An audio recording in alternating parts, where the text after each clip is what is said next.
వస్తాను. అరే BSNL port అవుదాం అనుకుంటున్నాను. మన ఏరియా సిగ్నల్ ఎలా ఉంటుందో ఎలా తెలుసుకుని ఎలా ఎందుకు తెగ ఆలోచిస్తున్నా? ఏంది? ఏం లేదన్న, బిఎస్ఎన్ఎల్ పోర్ట్ అవుదాం అనుకుంటున్నాను. మన ఏరియాలో సిగ్నల్ అర్థం కావట్లేదు.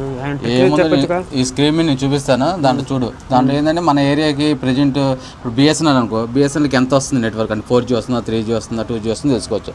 అలాగే ఎయిర్టెల్ ఎంత వస్తుంది, జియో ఎంత వస్తుందో అది తెలుసుకోవచ్చు. కాబట్టి అది చూసుకుని నీకు కావాల్సిన నెట్వర్క్ మారచ్చు.